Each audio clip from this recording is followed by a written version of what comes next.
Hola a todos. Hoy es lunes, 2 de febrero de 2026, y nuestros queridos amigos, el profesor Mohammad Marandi y Larry C. Johnson, están aquí con nosotros.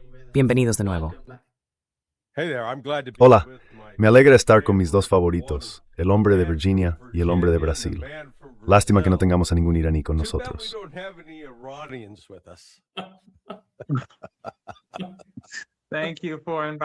Gracias por invitarme. Pero ya sabes, la pregunta que tengo es, ¿cuál es la relación entre la guerra, los disturbios, la insurrección armada y el viaje de Nima al-Khorshid a Irán? Sí, hay que preguntarse.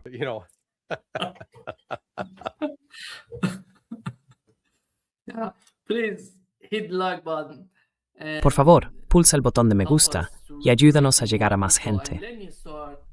Déjame empezar, Larry, con lo que está ocurriendo. Teniendo en cuenta la política exterior de Estados Unidos en Asia Occidental, cerca de Irán y Oriente Medio, ¿cuál es tu valoración en este momento, en este preciso instante, de la escalada y el aumento militar en torno a Irán, y de esta retórica actual en la que por un lado hay negociaciones y por otro, podría producirse un ataque en cualquier momento? ¿Cuál es tu valoración?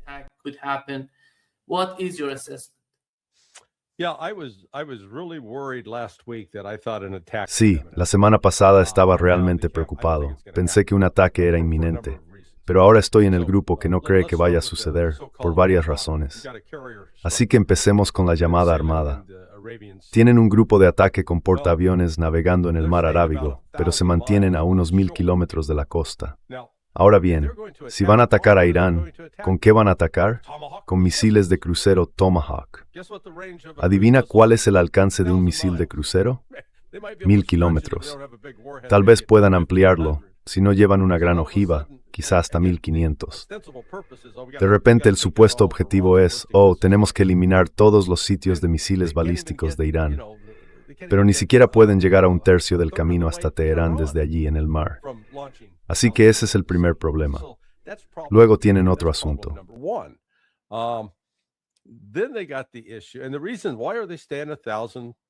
Y la razón, ¿por qué se están quedando a 1000 millas de la costa? Bueno, porque tuve una discusión con un amigo mío que es comandante de los Navy SEAL. Él fue quien estableció la base flotante en el Golfo Pérsico en 1987, durante las operaciones de escolta de petróleo y el conflicto entre Irán e Irak. Todo aquel episodio. Así que escribí un artículo recientemente en el que expuse todas las razones por las que pensaba que los barcos iban a tener problemas. Y él me dijo, no sabes de lo que hablas, porque esos misiles no pueden alcanzar los barcos. Volví a hablar con él y le dije, tío, no estoy hablando de los misiles, pero en primer lugar reconozcamos que Irán tiene algunos misiles maniobrables. Tienes razón en que, si tienes un portaaviones moviéndose a 30 nudos y le disparas un misil convencional, puede ser difícil alcanzar el barco.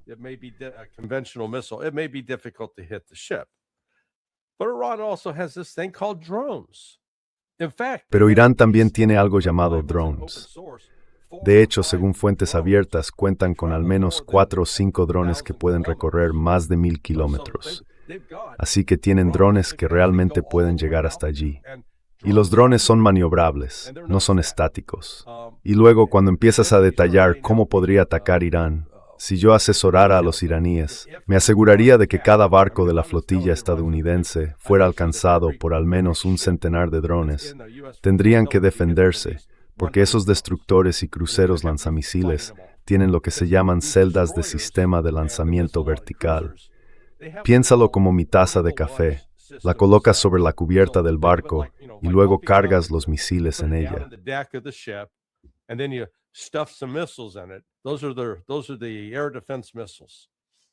Esos son los misiles de defensa aérea. Bueno, los disparas y no se trata simplemente de decir, vale, oye, tráeme otro, recarguemos. Oh, no. Algún genio se le ocurrió hace años decir, vamos a crear un sistema en el que el barco tenga que ir al puerto y se necesite una grúa especial para recargarlos. Así que, en otras palabras, si esos barcos se encontraran en una situación de combate, solo llevan entre 50 y 100 de esos misiles, y disparan 2 o 3 contra cada objetivo entrante. Así que haz las cuentas. Supongamos que tienes 100 misiles. Si Irán lanza 75 drones contra un solo barco, le faltarán unos 30 misiles antiaéreos. Así que, quiero decir, si hubiera una confrontación real, duraría poco.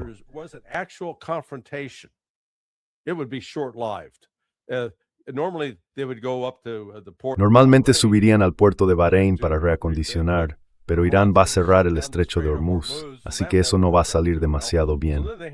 Entonces tienen que navegar hasta Diego García. Desde la costa iraní hasta Diego García es un viaje de unos 3 días. Así que ya sabes, creo que realmente no empezaron a pensar bien en todo esto hasta que se metieron en los detalles, mirando esto y aquello, y luego dijeron, vaya, vamos a tener una capacidad bastante limitada. Y luego cuando se dieron cuenta, bueno, creo que finalmente consiguieron algunos datos por satélite. No puedo asegurarlo, pero estoy bastante convencido de que fue así.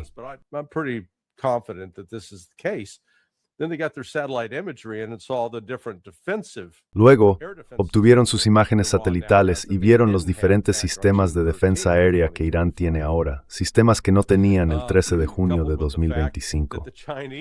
Sumado al hecho de que los chinos, y lo están publicando en fuentes abiertas, sus satélites están diciendo, oye, mira dónde están todos esos sistemas de defensa aérea de Estados Unidos. Son blancos fáciles porque no se mueven, están fijos, e Irán puede destruirlos. Y creo que eso, combinado con el hecho de que Irán se ha mostrado muy contundente, bueno, no creo que fuera un farol. Básicamente dijeron, mira, no vamos a permitirte un ataque simbólico contra nosotros. Si lo haces, destruiremos todas tus bases y eliminaremos a Israel de paso. Y no vamos a detenernos hasta que tu amenaza sea eliminada. Ahora lo hicieron, creo que fue por un par de razones. They did it, I think it was done for a couple of reasons. One, to put the Persian Gulf countries on notice. Primero, para poner en aviso a los países del Golfo Pérsico. Oye, si vais a seguir colaborando con los estadounidenses, vais a sufrir, porque no vamos a quedarnos aquí recibiendo golpes solos. Segundo, para asustar de verdad a los chinos, los malayos y los indonesios, todos los países asiáticos que dependen del petróleo del Golfo Pérsico, de modo que se den cuenta de que si no intervenimos y hacemos algo, esto podría ponerse realmente feo. Así que si juntamos todo eso, Estados Unidos está mostrando su fuerza, pero aún no está en condiciones de lanzar o llevar a cabo un ataque. Y si lo hiciera, las consecuencias para Estados Unidos, bueno, tiene sentido que lo llamen una armada. ¿Recordáis lo que le pasó a la Armada Española? Tenemos un profesor de literatura. Probablemente podría recomendar un libro sobre eso.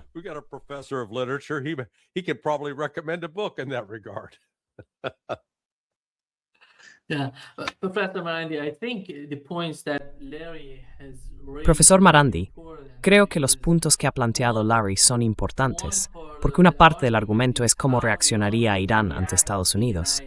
Pero no se trata solo de Estados Unidos, se trata de la región, de la seguridad de la región. ¿Cuáles son las principales preocupaciones desde la perspectiva iraní?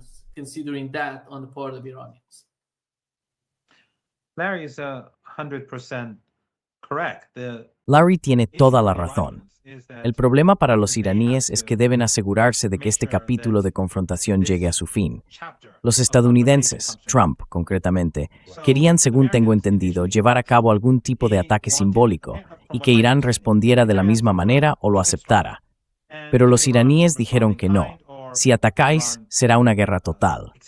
La razón es doble. Primero, porque es una agresión, un acto de guerra. Segundo, Irán afirma que incluso un ataque limitado es eficaz. Esto es dentro de 3 o 6 meses. Podrías ejecutar acusa medicinais que introducirán reintertumo de regresmes. And create some sort of terror act, and then Western media and the think tanks and Y luego, los medios occidentales, los grupos de expertos y los comentaristas saldrían en televisión a decir que están asesinando a manifestantes pacíficos. Luego, de nuevo, él vendría y amenazaría a Irán, y volveríamos a tener lo mismo una vez más. Esa amenaza constante impediría que Irán pudiera funcionar con normalidad.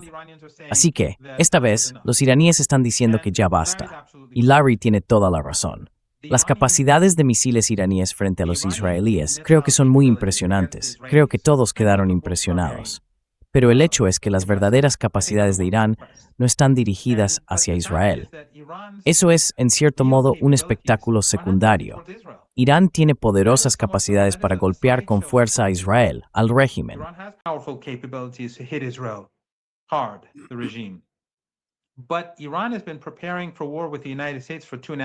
Pero Irán lleva preparándose para una guerra con Estados Unidos desde hace 2 décadas y media. Desde el 11 de septiembre, durante el momento unipolar en que Estados Unidos rodeó a Irán, tomó Afganistán, tomó Irak, tenía una base en Asia Central, los iraníes sintieron que un ataque estadounidense era casi inevitable. Así que empezaron a prepararse con bases subterráneas y otras instalaciones similares. Lanchas rápidas, pequeños submarinos, torpedos, bases subterráneas con cientos de miles de drones y misiles. No se trata de misiles de largo alcance porque no los necesitan. Pueden destruir cualquier cosa en el Golfo Pérsico y al otro lado del Golfo sin usar misiles de largo alcance, porque no es como Palestina.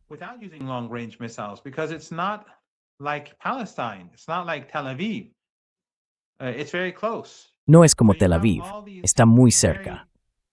Así que tienes todos estos misiles y drones fácilmente maniobrables que pueden lanzarse a cualquier parte.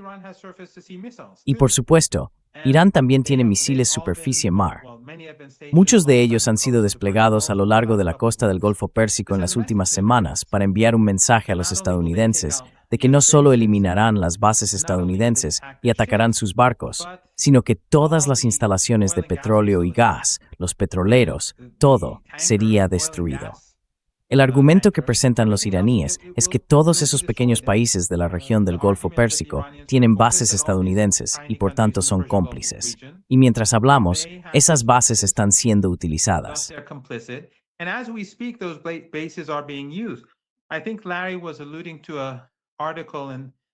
Creo que Larry se refería a un artículo en los medios chinos, que yo también compartí en Twitter, donde utilizaban imágenes por satélite, obviamente de fuentes chinas, que mostraban cómo en Qatar, Kuwait, Bahrein y otros lugares, Estados Unidos estaba desplegando sistemas antiaéreos. Así que todos estos países están cooperando con Estados Unidos. Pueden decir que son neutrales y que no están implicados, pero los iraníes no lo aceptarán. Si hay un conflicto, la verdadera capacidad iraní está dirigida en realidad contra Estados Unidos.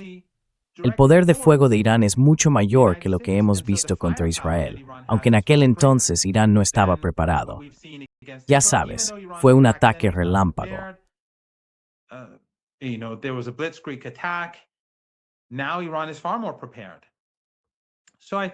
Ahora, Irán está mucho más preparado.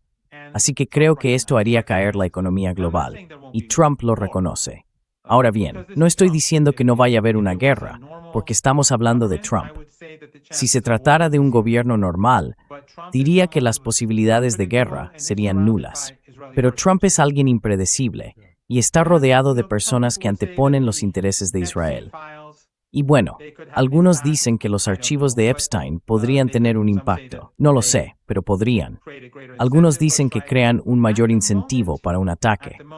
En este momento, tengo la sensación de que lo que dice Larry es correcto, que ahora mismo los estadounidenses, el gobierno de Estados Unidos, no quieren involucrarse en un conflicto militar. Pero Irán, las Fuerzas Armadas iraníes, mientras hablamos, están en máxima alerta.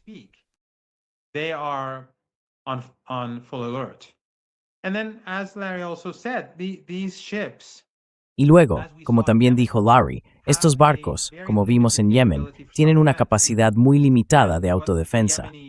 Lo que harían las Fuerzas Armadas yemeníes y Ansarullah, a quienes Estados Unidos y los gobiernos occidentales, así como los medios occidentales, suelen llamarlos hutíes, sería lanzar drones y misiles contra estos barcos. Los barcos tendrían entonces que disparar constantemente sistemas de defensa antimisiles y antidrones muy costosos, y una vez agotados, tendrían que retirarse. Así que resulta muy caro. Ahora bien, eso no significa que no vayamos a tener un conflicto militar. Pero hay algo que me gustaría añadir aquí, y lo digo porque a veces recibo comentarios de la gente. He estado diciendo, he estado tuiteando, y en mis entrevistas he estado afirmando que Qatar será destruido y el régimen colapsará. Will be destroyed and the regime will collapse. The Emirates and others too. Los Emiratos y otros también. Pero eso no significa que yo quiera que ocurra. Eso no significa que el gobierno iraní quiera que ocurra. Los iraníes están advirtiendo, y yo también estoy advirtiendo, a estas personas que les conviene, y le conviene al gobierno de Estados Unidos, no seguir por ese camino, porque esto es lo que sucederá. Lo que Irán quiere es paz. Irán quiere exportar, importar, hacer negocios, comerciar, pero Irán no va a permitir que gobiernos de la región del Golfo Pérsico o del Cáucaso, como Aliyev, conspiren contra él y finjan ser amigos, mientras Irán sufre las consecuencias y ellos no. Esta vez, Irán no va a tolerar nada. Así que será una lucha por la supervivencia. Será una guerra existencial. Irán no se contendrá. Lo dará todo.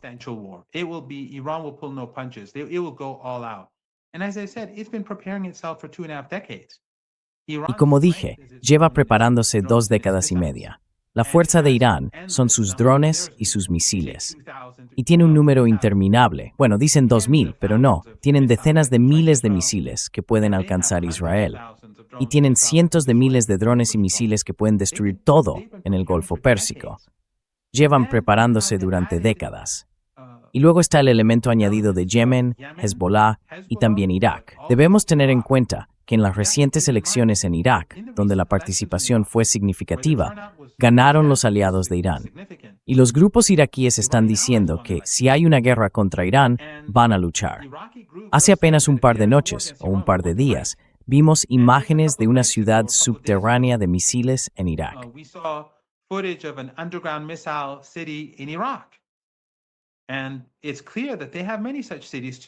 Y está claro que ellos también tienen muchas de esas ciudades. Así que este es un nuevo componente de una guerra regional, porque el líder, el Ayatollah Khamenei, dijo que esta vez, si hay una guerra entre Irán y Estados Unidos, será una guerra regional.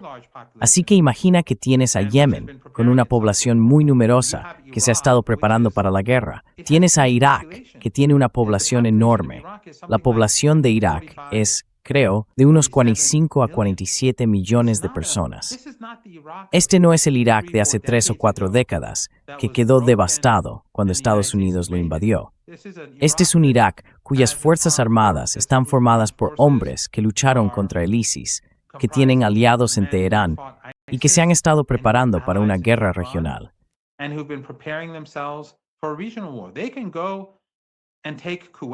Pueden ir y tomar Kuwait, pueden entrar en Arabia Saudí, pueden eliminar las bases estadounidenses en Irak, pueden eliminar las bases estadounidenses en Siria, pueden lanzar misiles ellos mismos contra el régimen israelí, pueden lanzar drones.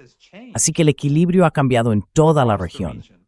De nuevo, eso no significa que Irán busque la guerra. Irán busca la paz en la región del Golfo Pérsico, que la región del Golfo Pérsico prospere.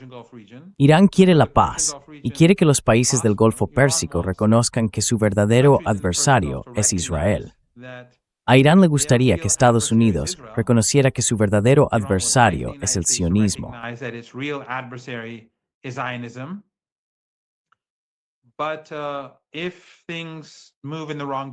Pero si las cosas avanzan en la dirección equivocada, los iraníes se han estado preparando, como dije, llevan preparándose décadas y media para este momento.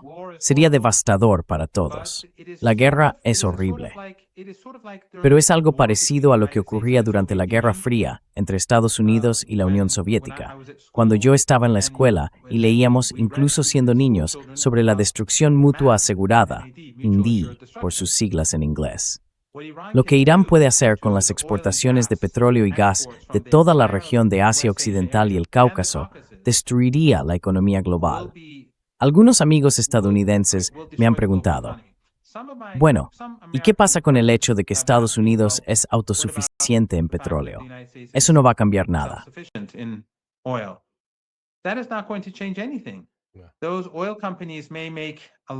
Esas compañías petroleras pueden ganar mucho dinero durante un par de semanas, pero las fábricas, los consumidores, las empresas, sus costes se dispararán y eso hundirá a la economía estadounidense.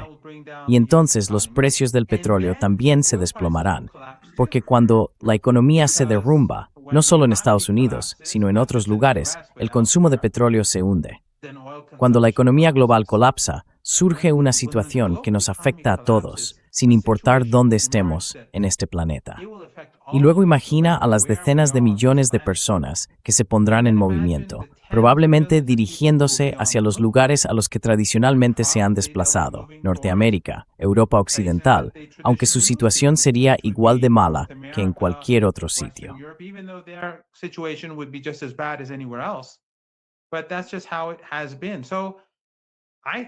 Pero así es como ha sido. Creo que sería una situación muy distópica. Las consecuencias de un conflicto entre Irán y Estados Unidos en la región del Golfo Pérsico, creo serían mucho mayores que lo que estamos viendo en Ucrania. A menos, por supuesto, que la guerra en Ucrania se descontrole, algo que Larry y otros, y tú y yo, hemos comentado en el pasado. Lo que podría suceder potencialmente y lo que nos preocupaba que pudiera ocurrir durante la administración Biden. Pero tal como están las cosas, un conflicto entre Irán y Estados Unidos tendría consecuencias mucho más dramáticas y dolorosas para todo el mundo que la guerra en Ucrania.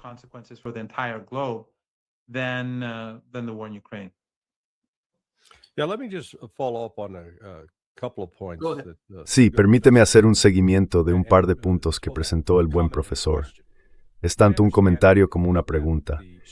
Según tengo entendido, la población chií en Arabia Saudí, los Emiratos y creo en Qatar constituye en realidad la mayoría, o al menos una parte importante, y está gobernada por sunitas. Dentro del Islam existe una diferencia entre suníes y chiíes, y los chiíes siempre han sido tratados un poco como marginados. ¿Es correcto eso en el Golfo Pérsico? In Qatar, well, there are two things. One is, I think that after En Qatar, bueno, hay dos cosas. Una es que, después de Gaza, estas divisiones que han sido impulsadas y promovidas por Qatar y por los regímenes ricos en petróleo y gas de la región del Golfo Pérsico existen desde la revolución. La razón por la que hemos tenido esta división chií-suní fue básicamente por la revolución. Estas dictaduras familiares árabes querían contener la revolución porque querían conservar el poder. Así que empezaron a apoyar el wahabismo y, en particular, el salafismo. La ideología del salafismo y el wahabismo no estaba muy extendida antes de los años 70 en el mundo islámico, pero el dinero del petróleo, y más tarde el del gas, hizo mucho para provocar un cambio, porque estaban construyendo mezquitas y centros y disponían de miles y miles de millones de dólares. And they had, billions upon billions of dollars. So many people who have been on their payroll. They created ISIS. Mucha gente ha estado en su nómina. Ellos crearon el ISIS, crearon Al-Qaeda, por supuesto, con el consentimiento de Estados Unidos y dentro del marco de la OTAN y de la política estadounidense. Turquía bajo Erdogan, Qatar, los demás, todos han estado trabajando y colaborando con Estados Unidos. Pero creo que en los últimos 2 años aproximadamente se ha vuelto muy evidente que el ambiente está cambiando. Además, la cuestión árabe-persa. Eso es algo que, durante los años 80, cuando Saddam Hussein invadió Irán, intentaron explotar con mucho empeño. Después de que Irán ayudara a Irak con el ISIS, la relación entre ambos países evolucionó de forma drástica. Se nota cuando vas a Irak, porque antes del ISIS, cuando fui allí, siempre había tensión, mucha tensión.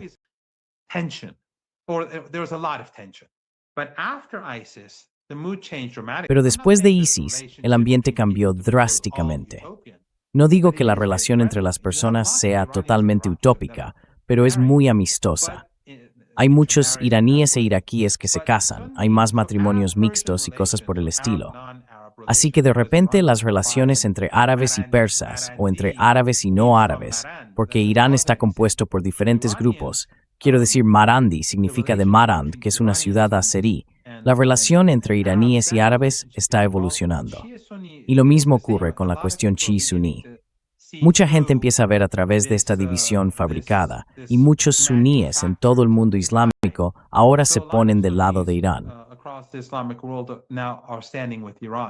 Right. And it actually goes to Y en realidad llega a los cristianos, llega a los judíos. Quiero decir, incluso durante las últimas semanas vimos una enorme campaña de propaganda contra Irán, y las personas que defendían a Irán no eran iraníes, porque Irán no tenía internet. Así que todos los que defendían a Irán eran suníes. Eran cristianos, eran judíos, amigos comunes nuestros y personas que ni siquiera conocemos. Así que el ambiente ha cambiado. Pero en estos países, la mayoría en Qatar la religión oficial del Estado es el wahabismo, porque la mezquita central allí es la mezquita de Muhammad ibn Abdul Wahhab. Arabia Saudí, los Emiratos y Qatar son países de mayoría suní. Bahrein es chií y Kuwait tiene una gran minoría chií. Kuwait, a large Shia minority. But the point is that people across the region and across. Pero la cuestión es que la gente de toda la región y de todo, tengo amigos en los Emiratos que cuando salen del país me dicen que incluso los propios emiratíes están muy descontentos con lo que el Estado está haciendo con Israel. Así que la situación actual no es la misma que hace 4 o 5 años, cuando Al Jazeera, Al Arabiya, Sky News Arabic y toda esa enorme campaña mediática estaban dividiendo la región también en interés de Estados Unidos. Así que creo que si hay una guerra, ninguno de estos regímenes sobrevivirá. En primer lugar, Qatar tiene una población de ¿qué? 350,000 personas. Y los trabajadores extranjeros y sirvientes por contrato, una especie de esclavos, se cuentan por millones. Lo mismo ocurre en los Emiratos. Quizá 1 millón de emiratíes y 8 o 9 millones de trabajadores y sirvientes por contrato. Workers and indentured servants. That's not going to end well for these regimes. The same is true with Bahrain. Eso no va a acabar bien para esos regímenes. Lo mismo ocurre con Bahrein y lo mismo ocurre con la República de Azerbaiyán. La gente allí no está contenta con esta alianza con el régimen israelí. El papel que desempeñó Aliyev durante la guerra de 12 días no es algo que los iraníes vayan a olvidar. Y en la República de Azerbaiyán hay muchos que están muy vinculados a Irán. Una vez más, espero que no haya guerra y no quiero que se me malinterprete. Irán no busca la guerra. He luchado en una guerra. He perdido amigos en la guerra. He resultado herido varias veces. Me han disparado. Tengo una herida de metralla. He sobrevivido a 2 ataques químicos. No me gusta la guerra. También he visto la guerra en Líbano, Siria e Irak. Pero el hecho es que Estados Unidos se enfrenta a una situación que no podrá controlar. Is confronting a situation which it will not be able to control. And the United States is not the United Y los Estados Unidos no son los Estados Unidos de los años 90, cuando eran la hiperpotencia y podían hacer lo que quisieran. Eso ya no existe. Mira los mercados ahora mismo, lo inestables que están. Mira la situación interna en Estados Unidos. No son buenas noticias para Trump. Así que la esperanza es que al dejar muy claro lo que va a hacer, esa es la esperanza en Teherán, esto ayude a que personas más sensatas tomen la delantera en el debate en Washington. Porque los que anteponen a Israel, obviamente, no tienen como prioridad a Estados Unidos. Su prioridad son los intereses israelíes. Pero Irán tendrá que seguir ese camino.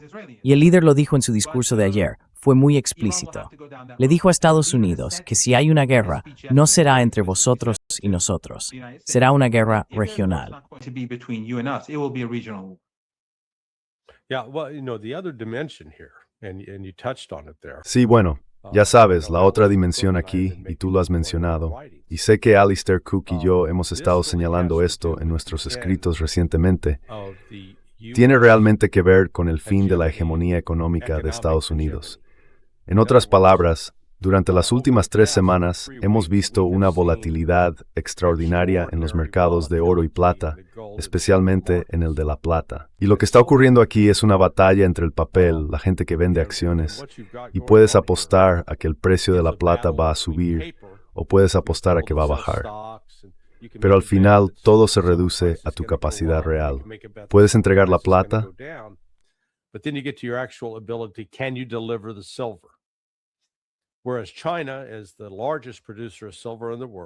aunque China es el mayor productor de plata del mundo, también tiene la mayor demanda mundial de este metal para la industria, las baterías, los vehículos eléctricos, etc. Así que han estado comprándola en grandes cantidades. Y lo que ha estado ocurriendo en el mercado internacional simplemente no tiene sentido, porque el precio de la plata cayó, digamos, a $80 en Estados Unidos, mientras que en Shanghái se compraba y vendía por unos $120. Esa diferencia de $40 se llama arbitraje. Alguien podría ir a Nueva York, comprar la plata, llevarla a China, venderla allí y obtener unos $40 de beneficio por onza. $40 profit per ounce.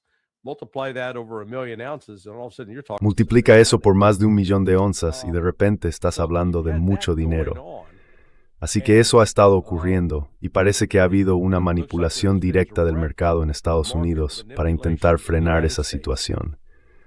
Ahora, en ese contexto, tienes a Scott Bessent, el secretario del Tesoro, que sigue hablando en términos despectivos sobre China, diciendo que vamos a controlarlos, que les vamos a mostrar lo que tienen que hacer. Mientras tanto, las cifras reales de 2025 muestran que China simplemente ha reorientado su economía con la idea de acuerdo, no vamos a seguir relacionándonos con Estados Unidos. Piénsalo de esta manera. Think of it this way, that you've been dating this woman for a long time and Has estado saliendo con esta mujer durante mucho tiempo y piensas, ya sabes, no hay manera de que pueda vivir sin mí. Entonces empiezas a ponerle exigencias, a intentar controlarla, incluso castigarla. Y de repente ella está saliendo, ya sabes, con Elon Musk o algo así. Bueno, ya no estás conmigo. Eso es lo que está pasando con China. La economía china en realidad creció a pesar de haber tenido una caída del 14% o 15% en el comercio con Estados Unidos. Lo que está haciendo China es diversificar su economía, junto con Rusia e Irán ahora como parte de los BRICS y con las demás naciones de los BRICS. Ya no están dispuestos a ser rehenes del dólar estadounidense.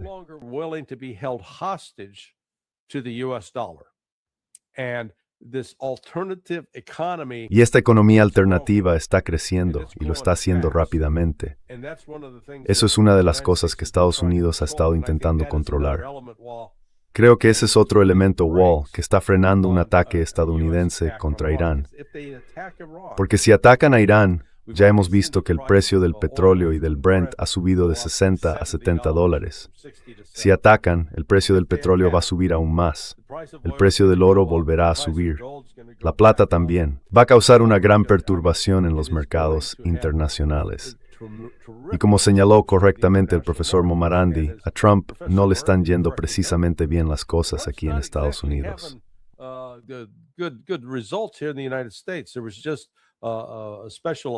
Acaba de celebrarse una elección especial en Texas para sustituir a un miembro de la Cámara de Representantes, un escaño que durante mucho tiempo ha estado en manos de los republicanos. Fíjate ahora en los demócratas. Los republicanos tienen más o menos una ventaja de un voto en la Cámara de Representantes y siguen con todo ese discurso optimista sobre lo bien que va la economía. La economía no va tan bien. Sí, el mercado bursátil va bien. Si tienes inversiones en acciones, has ganado algo de dinero. Pero la inflación, el precio que la gente paga por la carne picada, los huevos, el pan, está subiendo. Sí, el petróleo, el precio de la gasolina ha bajado. Pero la principal preocupación de los estadounidenses es la economía. Y Trump no ha sido capaz de explicar cómo atacar a Irán va a mejorar los ingresos de todos en Estados Unidos.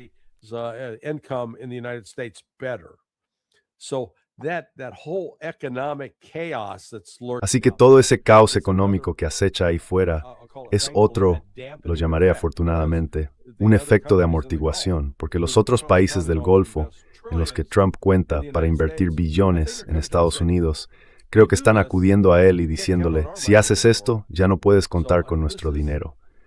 Así que esto es, quiero decir, es un momento muy peligroso. Y el otro aspecto que Irán tiene a su favor es el apoyo de Rusia y China. Eso es algo que ellos, bueno, en parte Irán tuvo la culpa allá por junio, diría yo, porque había rechazado algunas ofertas de ayuda de Rusia y China. Fue más bien como, madre, por favor, prefiero hacerlo yo mismo. Y luego descubrieron, de acuerdo, aprendieron de Ringo Starr. Te las arreglas con un poco de ayuda de tus amigos, ¿verdad?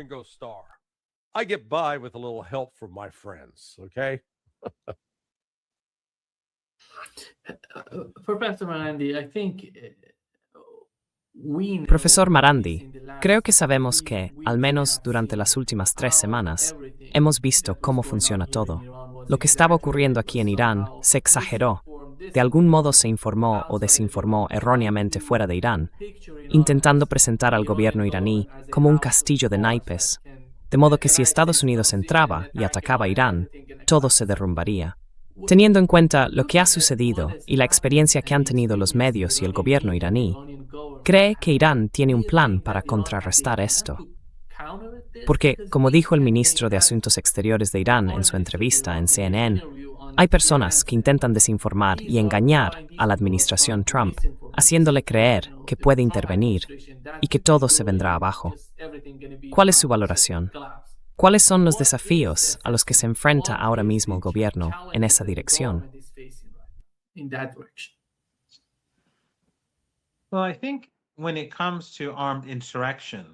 Bueno, creo que cuando se trata de insurrecciones armadas, a pesar de las tonterías que vienen de Occidente y de los medios occidentales sobre decenas o cientos de miles de personas asesinadas y cosas por el estilo, está claro que Irán es muy fuerte.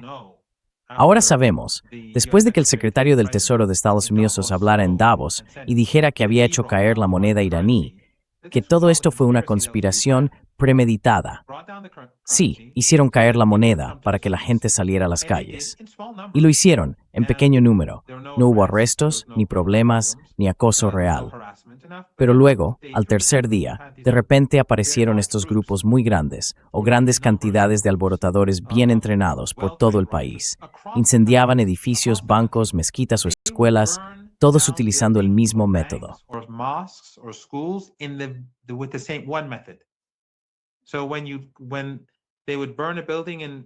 Así que cuando incendiaron un edificio, por ejemplo en el noreste de Irán, en Mashhad, fue casi idéntico a cómo lo hicieron en Kermanshah.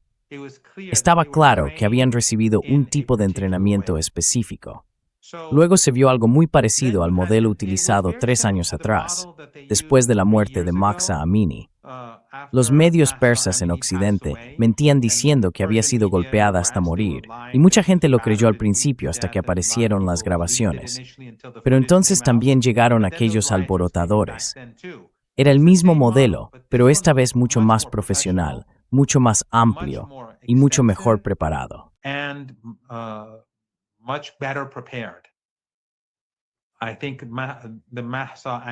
Creo que el suceso de Mahsa Amini no fue algo planificado de antemano, así que decidieron intervenir. Pero este sí fue planificado, y de forma mucho más amplia. El secretario del Tesoro de Estados Unidos hace caer el rial alrededor de un 30%, y entonces ocurren estos hechos. Casi todo sucedió el 9 y el 10 de enero, y luego terminó. Estas personas lo intentaron. Mataron a 350 agentes de policía y funcionarios de seguridad, lo cual es extraordinario. Mataron a mucha gente corriente, las grabaciones están ahí. Y lo más importante es que esos llamados expertos en Irán y analistas de los medios occidentales dicen, oh, todos estos son manifestantes pacíficos. Pero el propio Mossad no está de acuerdo.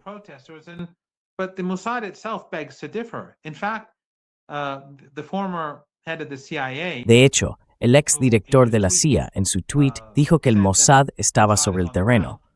Creo que fue ayer o anteayer cuando también afirmó que Estados Unidos estaba apoyando y ayudando a los alborotadores. Y, por supuesto, el Mossad emitió un comunicado en persa. El Canal 14 israelí informó de que los israelíes habían introducido armas. La cuestión es que hicieron lo que pudieron, pero estaba claro que no tenían la menor posibilidad de socavar a Irán. Luego vimos las protestas anti-alboroto y a favor de la Constitución el día 12, tras la violencia de los días 9 y 10, cuando la gente de todo el país salió a la calle por millones. Solo en Teherán, millones.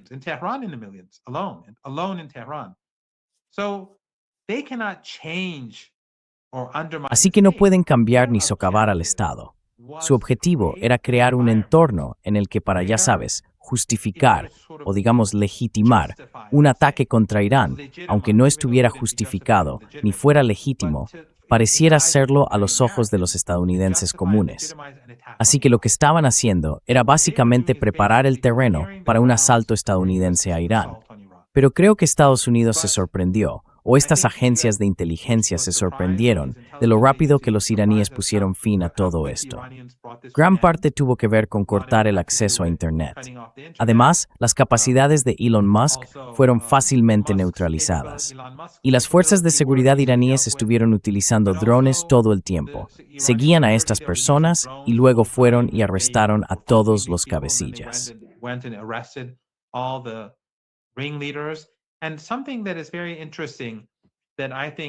Algo que creo que sus espectadores deberían saber, porque esto es peligroso para todos, es que, en el caso de algunas de estas personas, lo que hicieron las agencias de inteligencia occidentales y el Mossad fue cultivarlas en línea.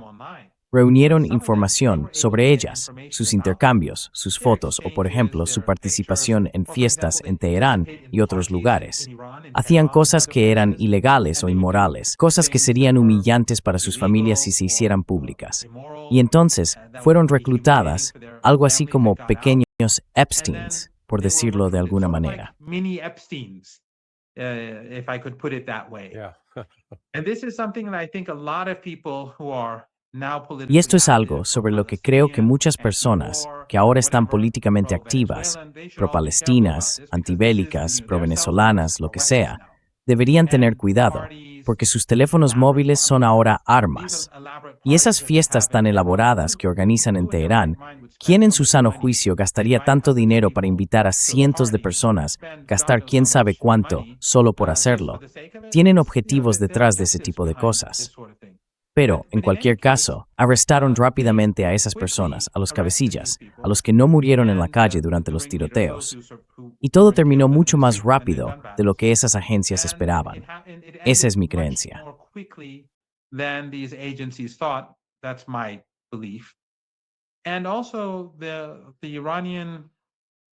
Y también la forma en que los iraníes se mostraron firmes respecto a cómo responderían a un ataque estadounidense, diciendo, no, aunque sea un ataque simbólico, iremos a una guerra total.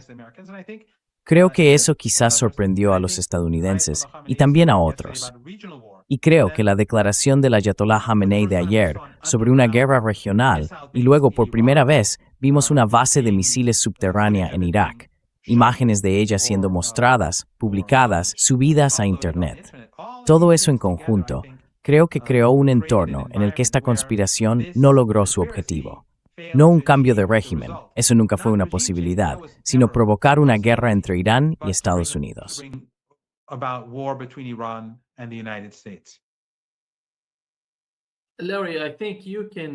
Larry, creo que puedes darnos tu opinión sobre lo que pasaba por la mente de los medios de comunicación tradicionales en Estados Unidos durante aquellos días y cómo intentaron convencer a la administración Trump de que todo estaba listo para intervenir y actuar.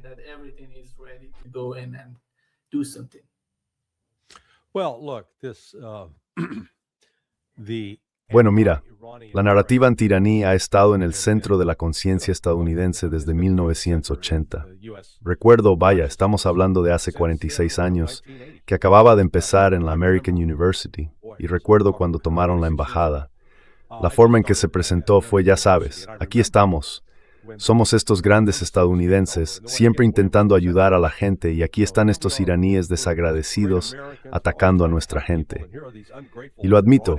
Pasé en coche por Massachusetts Avenue. La embajada iraní está en el lado este de la calle y justo enfrente está la embajada británica. De hecho, las embajadas de Irán y Sudáfrica estaban una al lado de la otra. Así que sí, lo admito, pasé gritando y vociferando frente a la embajada iraní.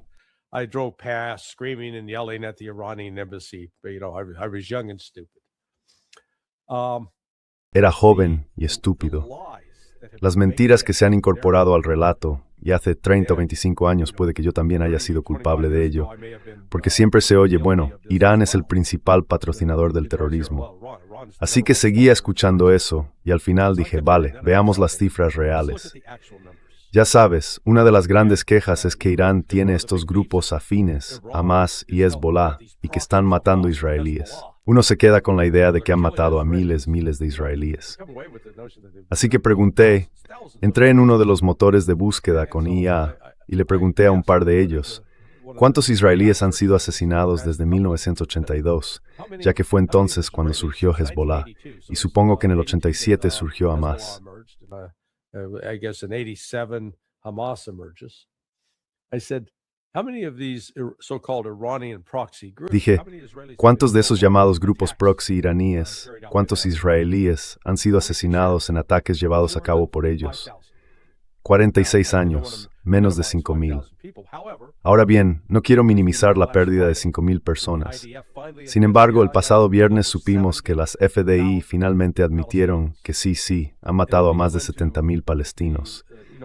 Y luego, si vamos a usar el criterio de Irán es malo porque tiene proxies y esos proxies cometen todo este terror, ¿de acuerdo? Usemos el mismo criterio de los proxies. Apliquémoslo a Estados Unidos. Irak fue un proxy de Estados Unidos al iniciar la guerra contra Irán.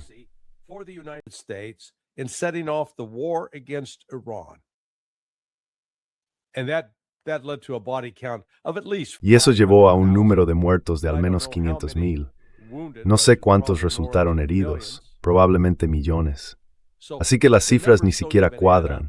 Quiero decir, si vamos a usar el criterio de, bueno, apoyan a intermediarios y esos intermediarios hacen cosas malas, Estados Unidos no tiene ninguna base en ese sentido. Y sin embargo, los medios, por desgracia, están cada vez más bajo el control de, ya sabes, 5 o 6 corporaciones. Así que no hay manera, en los medios convencionales, de intentar siquiera contar la otra versión de la historia. Nadie quiere oírla. Pero ya sabes, por eso hago lo que hago. Intento difundir la historia real para que podamos ver los hechos reales.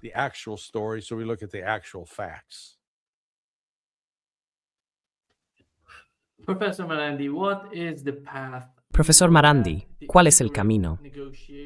Sabemos que parece que han comenzado negociaciones indirectas a través de Qatar u otros países que están intentando transmitir mensajes entre los iraníes y los estadounidenses. ¿Cuál es la política? ¿Va a ser la misma?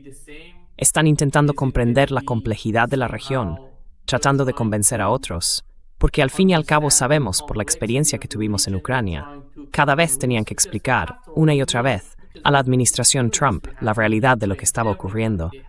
Creo que Irán está pasando por un proceso similar. ¿Cree que Irán está experimentando el mismo tipo de proceso que Rusia en este momento?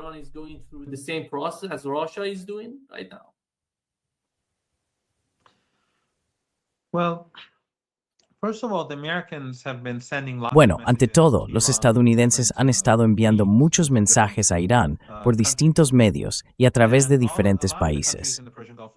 Muchos de los países de la región del Golfo Pérsico, y obviamente Turquía, están muy preocupados porque se sienten muy vulnerables. Los países del Golfo Pérsico por razones evidentes, pero Turquía también se siente muy vulnerable porque Erdogan, al destruir Siria, ha eliminado básicamente al poderoso país que se interponía entre Turquía y el régimen israelí. Y ahora vemos cómo los israelíes están bombardeando los sistemas turcos de misiles antiaéreos y hostigando a los aliados de Turquía en Siria. Así que se sienten vulnerables. Los países, como he dicho, de la región del Golfo Pérsico se sienten más que vulnerables, especialmente después de lo que los israelíes hicieron en Qatar.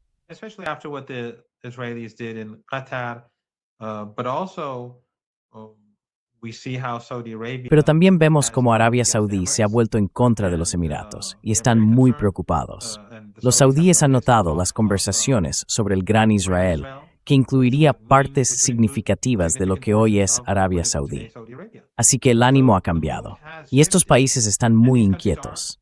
Obviamente están reaccionando, pero al mismo tiempo, como dije, son cómplices porque permiten que los estadounidenses utilicen sus bases para actuar contra Irán en este mismo momento. Tienen miedo, pero aún así no les dicen a los estadounidenses que se vayan ni que detengan sus operaciones en esas bases. Sin embargo, creo que algunos de los intercambios están dando fruto. Some of the exchanges are bearing some fruit, and I think probably the most important. Creo que probablemente el viaje más importante fue, estoy suponiendo aquí, ya que no tengo acceso a información confidencial, el del Dr. Larijani, presidente del Consejo Supremo de Seguridad Nacional. Su viaje a Moscú fue el acontecimiento más relevante que tuvo lugar. El ministro de Asuntos Exteriores también fue a Turquía, lo cual probablemente fue significativo. Pero creo que el viaje del Dr. Larijani a Moscú fue clave. Según tengo entendido, y esto enlaza con lo que decía Larry al principio, hemos llegado a un punto en el que él siente que la situación se ha calmado, al menos por ahora. Por supuesto, nunca podemos estar seguros. Tal vez esta noche haya algún conflicto militar, nadie lo sabe, pero creo que Larry probablemente tiene razón. I think that Larry is probably right, and this is probably because of Y esto probablemente se deba al tuit que publicó el Dr. Larijani, el presidente del Consejo Supremo de Seguridad Nacional. Dijo, no recuerdo la redacción exacta en persa, algo en la línea de que las discusiones o el marco para las negociaciones están avanzando. En otras palabras, ahora mismo estamos negociando sobre negociar. No hay negociaciones en curso, pero estamos negociando sobre negociar. Además, hoy ha salido algo que es más bien una nota al pie. El viceministro político, creo que te lo envié Nima, si no me equivoco, el adjunto del Consejo Supremo de Seguridad Nacional, declaró que Irán no va a enviar uranio enriquecido al extranjero. Así que creo que eso encaja con el patrón más amplio, en el que los iraníes están jugando duro.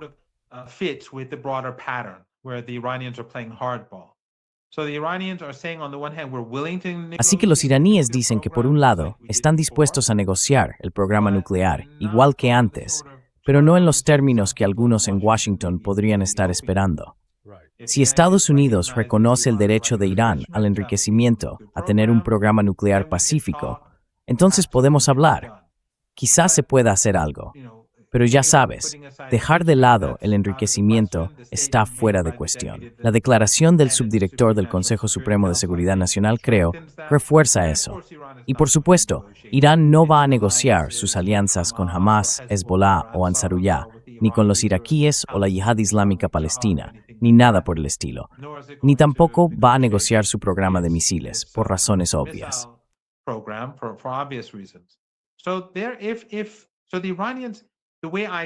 Así que los iraníes, tal como yo lo veo, esto es, de nuevo, solo mi punto de vista, no digo que sepa lo que ocurre entre bastidores, pero según lo veo, Trump puede estar buscando una vía de escape. Los iraníes le están ofreciendo una forma de dar marcha atrás, sin una gran humillación, para que no acabemos en una guerra. Pero los iraníes no van a hacerle concesiones después de lo que ha hecho en las últimas semanas. Eso no va a pasar. Aún así, pueden hablar, pueden decir cosas, y él puede hacer afirmaciones. Solo hay que recordar lo que pasó en Yemen. Trump empezó diciendo, vamos a destruir a Ansarullah, los yemeníes, o lo que ellos llaman los hutíes. Y el secretario de guerra, como se le llama ahora, dijo que iba a arrasar Yemen y a poner de rodillas a esa gente.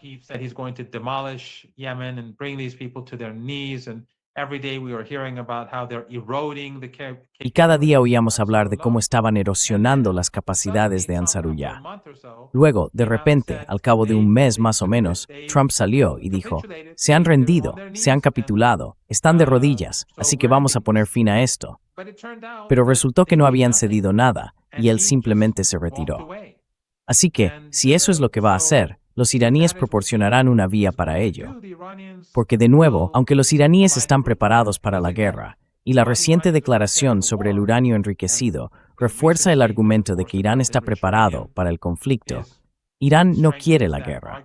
Irán no quiere conflicto. Irán quiere paz, seguridad y estabilidad en la región del Golfo Pérsico, porque la inestabilidad perjudica a todos.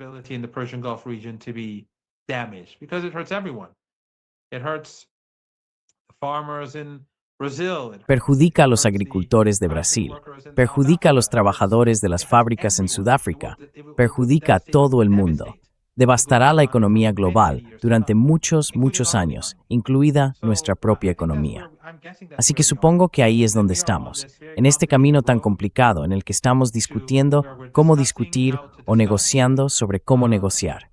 Y puede que los iraníes estén intentando abrir un camino para que Trump pueda dar marcha atrás sin causar demasiados problemas. Eso no significa que vaya a funcionar, y no significa que Trump, al final, no ataque. Una vez más, está rodeado de partidarios de Israel, ante todo. En Estados Unidos, ya sabes, vemos la Cámara, el Senado, son partidarios de Israel ante todo. We see the House, the Senate, they're Israel firsters. We see that there are huge voices. Vemos que hay muchas voces fuertes en todo el país que están en contra de esto. Los jóvenes judíos votaron por un alcalde en Nueva York, independientemente de si es bueno o malo. Pero eso demuestra que el estado de ánimo entre los jóvenes judíos no es como el de los neoconservadores y los sionistas, y que muchas personas de la derecha, figuras importantes como Tucker Carlson, Candace Owens, Steve Bannon, y por supuesto, entre los liberales y la izquierda, ya sabes, el ambiente ha cambiado. Pero en Washington, en la Casa Blanca, en el Senado, en la Cámara, es un mundo completamente distinto. Así que no podemos decir simplemente que el estado de ánimo en Estados Unidos impedirá la guerra. No es así. Estamos en una situación muy complicada. Podría ir en cualquier dirección. Tendremos que esperar y ver. Either way, we'll have to wait and see.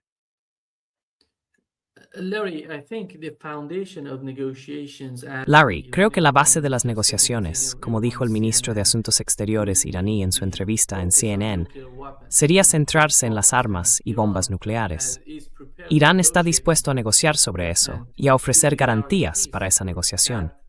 No sé cómo va a percibirlo la administración Trump. Están realmente interesados en alcanzar un acuerdo real y no solo uno falso, una narrativa que están promoviendo.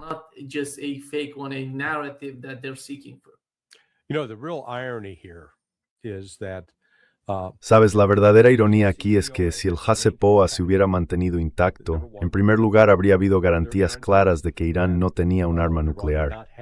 Y Occidente, de hecho, todavía habría tenido más influencia sobre Irán. Ahora lo que ha ocurrido es que, al no estar ya en vigor el JCPOA, Rusia y China han salido diciendo, sanciones automáticas, olvídalo, no vamos a hacer eso, eso está muerto, se acabó. Porque ahora Irán tiene una asociación con ellos como parte de los BRICS. Así que puedo ver que hay un acuerdo posible, y los contornos de ese acuerdo son bastante sencillos.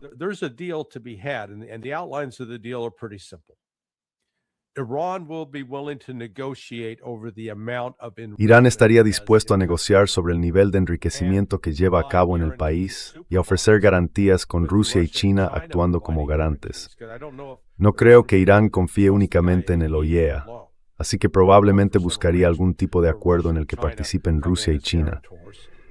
A cambio de eso, verificar que Irán no tiene ni está construyendo un arma nuclear, se levantarían las sanciones. Si no se llega a eso, no veo que Irán esté dispuesto a hacer un trato. Y no debería. Quiero decir, pueden simplemente seguir adelante y decir, entonces haremos lo nuestro.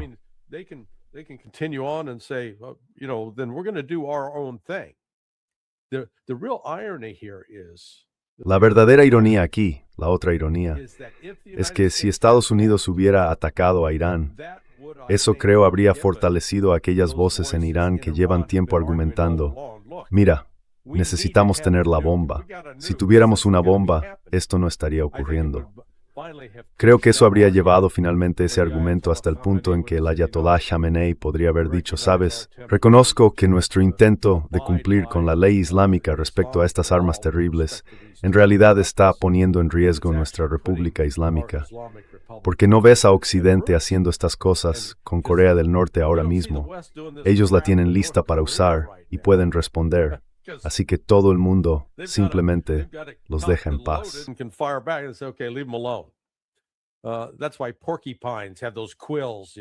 Por eso los puercoespines tienen esas púas que se levantan. Uno las ve y dice, vale, déjalo en paz, no nos lo vamos a comer.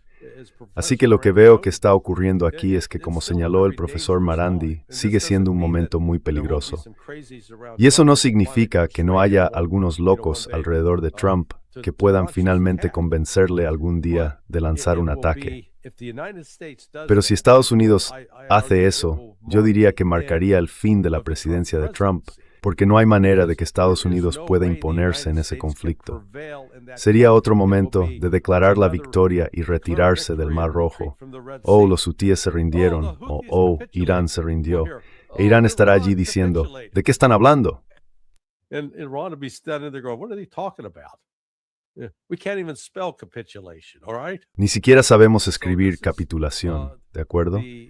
Así que este es el papel que tanto Rusia como China están desempeñando entre bastidores. Y ahora con Arabia Saudí, creo que Irán está en una posición diplomática mucho más fuerte. Y como dijo Ali Larijani, oye, estamos abiertos a negociaciones, pero no vamos a negociar con una pistola apuntando a la cabeza. No. Esto tiene que basarse en el respeto mutuo y ya sabes, nada de traiciones. Porque la última vez que dijiste que querías sentarte a hablar, usaste eso y luego nos atacaste. Y ya sabes, puedo entender por qué las autoridades iraníes serían reacias a confiar en cualquier cosa que diga Estados Unidos. Reluctant to trust anything the United States says. Yeah, I think part of that, which was Sí, creo que parte de eso, perdón, antes de que hagas la pregunta, añadiría el alto el fuego en Gaza y el alto el fuego en Líbano, porque el alto el fuego en Gaza es el alto el fuego de Trump. Pero no hay ningún alto el fuego. But there is no ceasefire. Correcto. Every day they're slaughtering Palestinians. They're slaughtering Cada día están families. masacrando a palestinos, masacrando a familias. Los medios occidentales miran hacia otro lado y los gobiernos occidentales también. Así que los iraníes ven que, bueno, no es como dijo Larry, la guerra de 12 días. Mientras negociábamos, ellos conspiraban contra el país. Pero además, en Gaza, el régimen de Netanyahu está cruzando esa llamada línea roja. Están asesinando gente todos los días. En el Líbano, están asesinando gente todos los días. Este gobierno en Washington, este gobierno en Estados Unidos, simplemente no es digno de confianza para Irán.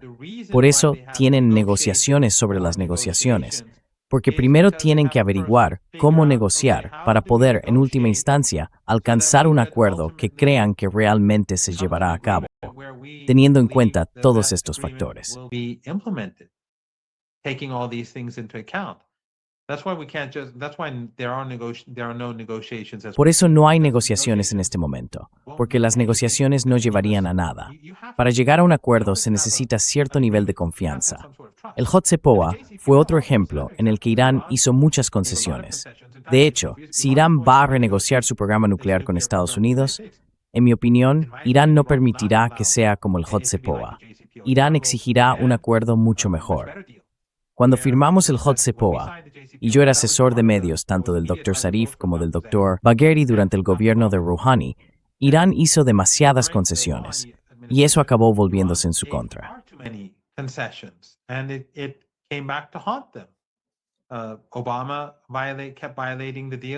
Obama siguió violando el acuerdo, y luego Trump, por supuesto, lo rompió sin sufrir consecuencias. Y cuando Bagheri negoció, intentó arreglar eso. Casi lo consiguieron.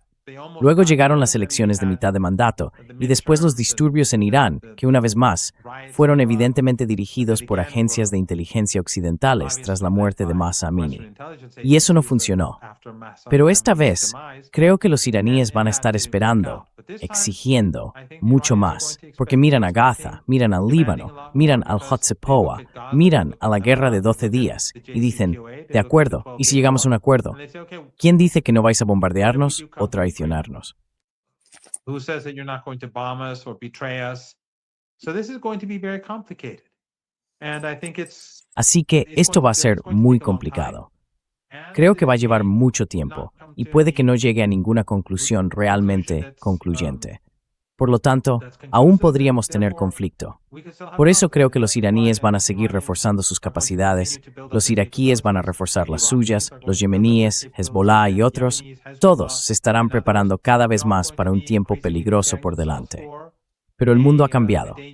Así como Estados Unidos no es el mismo de hace 20 o 30 años, Rusia, China, los BRICS y el resto del mundo tampoco lo son. Russia, China, BRICS.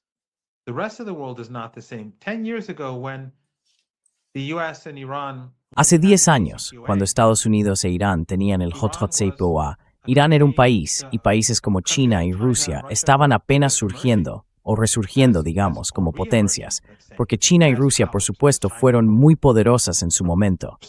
China, a lo largo de su larga historia, ha tenido muchos altibajos. Lo mismo ocurre con Irán, y lo mismo ocurre con Rusia. Pero en cualquier caso, China y Rusia hoy, entre otros, e Irán hoy, son mucho más fuertes de lo que eran entonces. Así que el mundo ha cambiado y Estados Unidos ahora tiene que enfrentarse a esa realidad. Tiene que afrontar el hecho de que Irán es mucho más fuerte y que sus amigos, aliados y socios regionales son mucho más fuertes de lo que eran hace 10 o 15 años.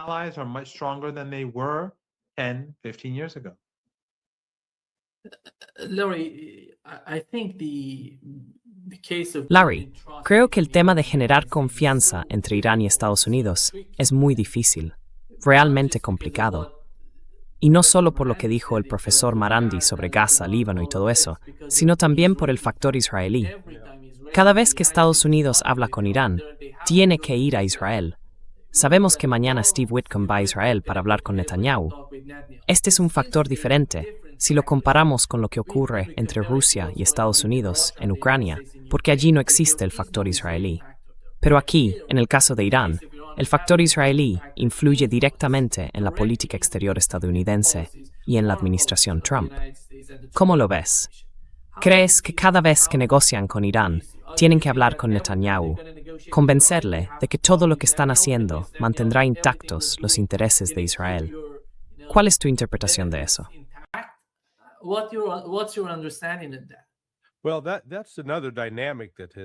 Bueno, esa es otra dinámica que en realidad ha empezado a desarrollarse en Estados Unidos. El control de Israel sobre la política exterior estadounidense está empezando a debilitarse, o al menos ahora se está convirtiendo en un tema político. Ya sabes, dicho de forma tosca, la gente está diciendo, estamos cansados de dejar que los judíos nos digan lo que tenemos que hacer. Estamos cansados de que esto sea primero Israel en lugar de primero América. Y hay un número creciente de personas en todo el espectro político que se sienten así. Antes era casi un reflejo, tenemos que apoyar a Israel. Mi generación, ya sabes, como yo la llamaba, creció con la película Éxodo, con Paul Newman, y eso de algún modo creó toda una narrativa que la gente sentía que debía asumir. Ahora nos estamos alejando de eso. Y a eso se suma todo el asunto de Jeffrey Epstein, porque básicamente tienes un grupo de pedófilos vinculados con Israel.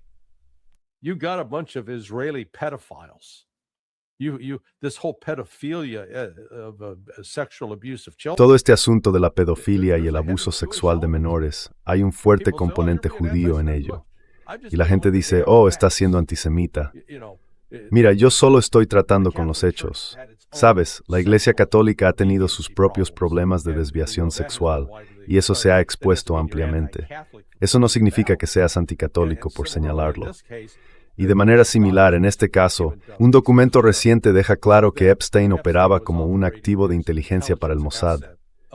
Uno de los documentos publicados mostraba a Alan Dershowitz, que era el abogado de Epstein, diciéndole a un fiscal, mira, él está vinculado tanto a la inteligencia israelí como a la estadounidense.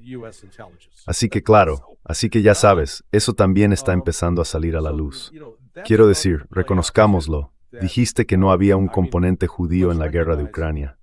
Mira quién fue a negociar con Vladimir Putin. Look who went to negotiate with Vladimir Putin. Steve Witkoff, Jewish.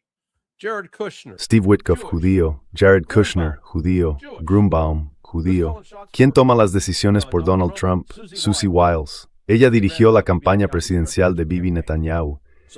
Así que toda esta mentalidad pro-sionista también está presente en el lado de Ucrania. Y hay un creciente resentimiento o enfado dirigido hacia esta manipulación por parte de los sionistas. Lo vimos el otro día. Ese payaso en TikTok dijo, si usas el término sionista, tío, eso es antisemita. Y te van a censurar. Y ya sabes, pueden salirse con la suya durante un tiempo, pero luego la gente empieza a decir, al diablo con eso, no vas a castigarme por simplemente describir lo que está pasando. Así que esto es, ya sabes, tenemos el orden tradicional, o, dicho en términos de Star Wars, hay una perturbación en la fuerza.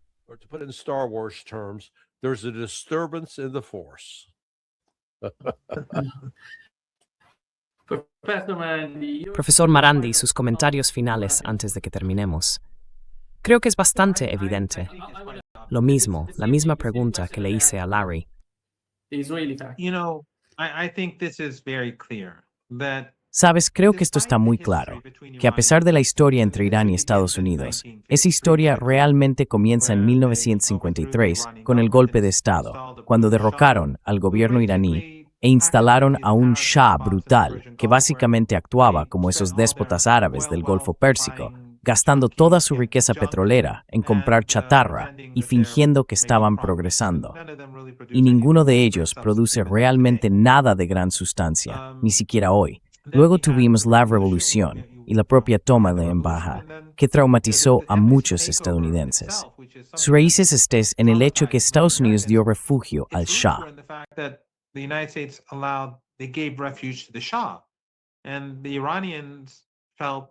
Y los iraníes sentían que, en primer lugar, el Shah era un asesino en masa. Mató a muchos miles de personas en las calles durante protestas verdaderamente pacíficas, no como las tonterías de las que habla ahora Occidente. Pero además, la gente aquí en Irán temía que fuera a producirse otro golpe de Estado, como el de 1953, y que la embajada estadounidense estuviera trabajando para desestabilizar el país. Así que los estudiantes tomaron la embajada por miedo a que la historia se repitiera. Y, por supuesto, luego vieron los documentos y se dieron cuenta de lo que hacía la embajada. Así que hubo un trauma para los estadounidenses, pero fue mucho mayor para los iraníes. Y después vino la guerra de Saddam, a la que aludió Larry, el papel de Estados Unidos, las armas químicas y todo eso.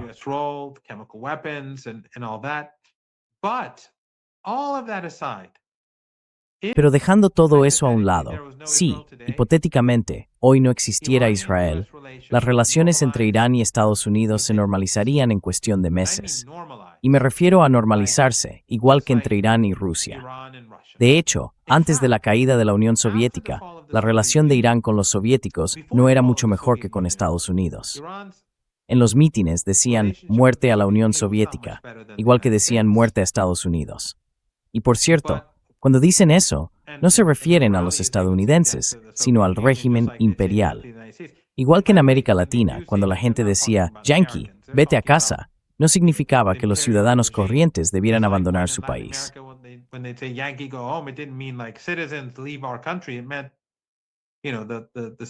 Significaba, ya sabes, el Estado. Significaba la CIA. Significaba el fin de la hegemonía. Pero cuando la Unión Soviética se derrumbó, no porque se dividiera en distintos países, sino porque la forma en que Moscú se comportaba cambió, dejó de tener las ambiciones imperiales en nuestra región que había tenido antes. La relación entre Irán y Rusia evolucionó y fue creciendo cada vez más. Y luego, por supuesto, después de Ucrania, creció mucho más rápidamente.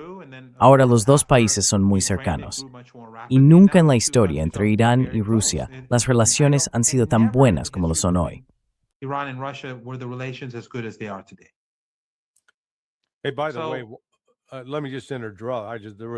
Oye, por cierto, déjame interrumpir un momento. Hay noticias de última hora. Los canales 12 y 15 de Israel informan que Araghchi y Witkoff se van a reunir en Estambul el viernes. Sí. Yeah.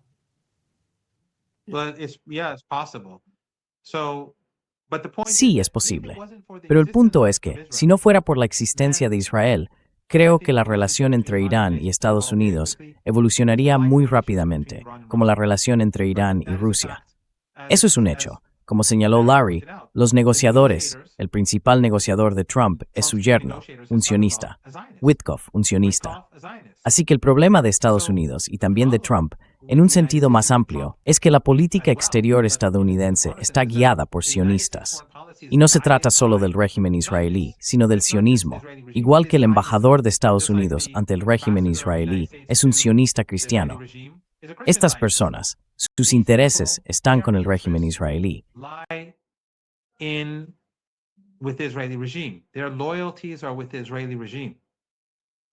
Sus lealtades están con el régimen israelí. El régimen israelí puede llevar a cabo matanzas, pueden cometer genocidio, no les importa. Su absurda ideología lo permite. Estos sionistas creen que Cristo apoya el genocidio. Los cristianos de todo el mundo y los musulmanes de todo el mundo están conmocionados, pero esta secta ve el mundo de una manera muy diferente. Así que el problema es Israel, no Irán ni Estados Unidos. No hay una división entre cristianos y musulmanes. Tenemos excelentes relaciones con Brasil. Tenemos excelentes relaciones con Rusia. Son países cristianos. De hecho, cuanto mayor es la religiosidad en los países cristianos, más cómodos se sienten los iraníes con esos países, sin lugar a dudas.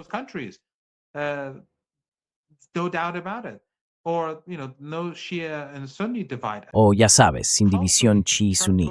Culturalmente, Turquía y Erdogan, lamentablemente, está empujando al país en una dirección diferente, pero con suerte fracasará. Tradicionalmente, Turquía nunca fue un país salafista, wahabí o takfirí, y todavía no lo es. Tiene una fuerte tradición sufí, muy similar a las tradiciones chiíes iraníes. Así que cuando los turcos van a Irán o los iraníes van a Turquía, se sienten muy cómodos. Muchas de estas divisiones, estas separaciones, son artificiales. Y si te has dado cuenta, desde que el régimen israelí se ha vuelto despreciado entre muchos judíos, cristianos, musulmanes y otros en Occidente, se ve este nuevo intento de crear odio hacia los musulmanes. Está muy claro de qué se trata todo esto.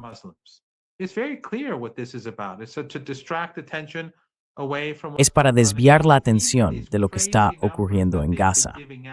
Incluso esas cifras disparatadas que han estado difundiendo sobre Irán, los medios occidentales, los mismos medios occidentales que ahora guardan silencio sobre lo que ha estado pasando en Gaza en los últimos días. Esas cifras absurdas de 5,000, 10,000, 20,000, 50,000, 100,000, 200,000 personas. Todo eso tiene como objetivo minimizar las atrocidades en Gaza. El régimen israelí ha admitido 70,000. Solo Dios sabe, ahora que lo han admitido, cuáles serán las cifras reales. Probablemente estén en cientos de miles. Pero en cualquier caso, el problema de fondo entre Irán y Estados Unidos es esa fuerza que se interpone en medio e impide una verdadera reconciliación. Y ese es el sionismo.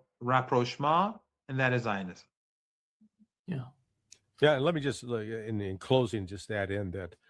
Sí, permíteme, para concluir, añadir que, por desgracia, en Occidente se confunde a la República Islámica de Irán con un grupo de salafistas o wahabíes. Ya sabes, la ideología extrema que existe en el lado suní no ha penetrado en la teología chií ni forma parte de ella. Y sin embargo, en Occidente se presenta constantemente de esa manera, aunque gran parte de la actividad militar de Irán en Siria, desde 2011 y 2012, fue en reacción precisamente a esos grupos takfiríes del lado suní, el ISIS y Al-Qaeda, contra los que Estados Unidos afirmaba estar luchando. Quiero decir, debería haber existido una alianza natural entre Estados Unidos e Irán para destruirlos. Pero lamentablemente, en el ámbito de la CIA, encontraron demasiados casos en los que querían utilizar a esos mismos grupos terroristas para otros fines siniestros. Nefarious purposes. Y también debería añadir que el salafismo y el wahabismo, o esta ideología takfirí que proviene del salafismo, no forman parte de la tradición suní. Todo esto ha sido algo impulsado con dinero del petróleo y del gas desde la revolución. E incluso ahora, sostendría con mucha firmeza que la mayoría de los suníes rechazan esto, a pesar de todo el dinero implicado. Tengo muchos amigos en Pakistán que, bueno, la gente mayor, decían que cuando éramos jóvenes, tanto suníes como chiíes, ni siquiera sabíamos si éramos chiíes o suníes. Por ejemplo, todos conmemoraban el Ashura, el martirio del imán Hussein. Todos lo hacían.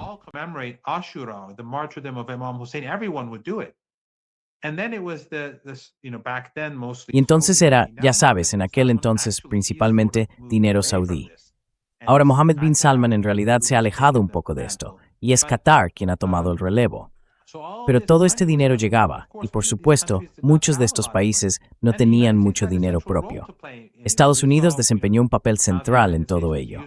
Vimos cómo Estados Unidos utilizaba estos grupos contra la Unión Soviética y luego contra Siria, Libia y otros.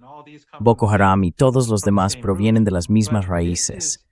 Fueron las agencias de inteligencia occidentales, junto con dictaduras familiares que querían preservar sus regímenes. Al difundir esta cultura e ideología del odio y financiarla generosamente, mantenían los problemas alejados de su propia tierra. So we saw how many thousands of people from Así que vimos a cuántos miles de personas. Bueno, en el pasado, de nuevo, las políticas de Mohammed bin Salman son diferentes ahora, pero en el pasado se veía a muchos de esos terroristas suicidas, personas que hacían estallar a civiles inocentes en Bagdad y otras ciudades. Eran de Arabia Saudí, así que estaban exportando sus propios problemas.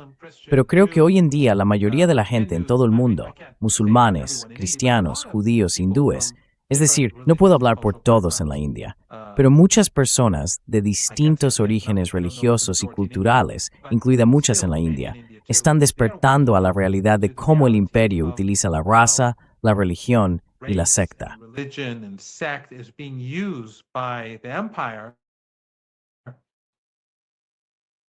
¿Se ha quedado congelado?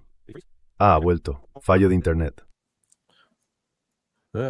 Internet Exist- glitch.